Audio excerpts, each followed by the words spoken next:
Para hadirin dan hadirat yang dimuliakan oleh Allah Subhanahu wa taala.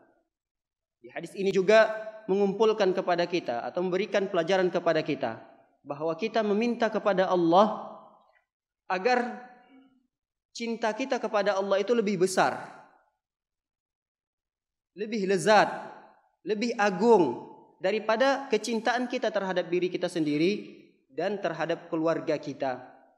Semua kita pasti mencintai hal yang bersifat duniawi yang boleh untuk dinikmati oleh seorang hamba. Semua manusia, itu fitrah, tidak bisa dipungkiri. Seorang hamba mencintai istrinya, seorang hamba mencintai anaknya, seorang hamba mencintai keluarganya, seorang hamba mencintai rumahnya, seorang hamba mencintai kendaraannya, asetnya. Ini adalah kecintaan manusiawi, tabiat manusia pasti memilikinya. Akan tetapi, jangan sampai di antara deretan kecintaan dunia kita tersebut menomorsekiankan kecintaan kita kepada Allah Subhanahu wa taala.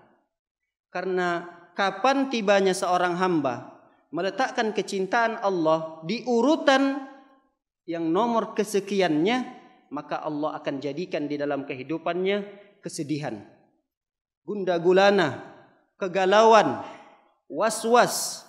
Oleh karenanya betapa banyak kita melihat ada orang yang sudah memiliki lebih dari cukup, rumah lebih dari satu, kemudian kendaraan lebih dari dua, kemudian aset-aset yang lainnya, anak, istri, semua dia miliki.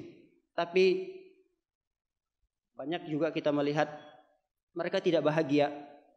Hidup mereka dalam kesempitan, dalam kesedihan, gundah gulana, galau dan seterusnya. Kenapa?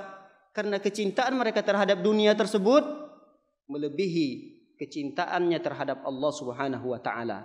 Karena kecintaannya terhadap Allah, dia nomor sekiankan. Dia dahulukan cintanya terhadap istri, dia dahulukan cintanya terhadap anak, terhadap hartanya, terhadap asetnya, terhadap tabungan yang ada di rekeningnya. Maka kecintaan terhadap dunia yang seperti ini akan Allah jadikan ia terus merasa sedih, was-was, galau dan seterusnya karena dia menomorsekiankan cinta kepada Allah Subhanahu wa taala.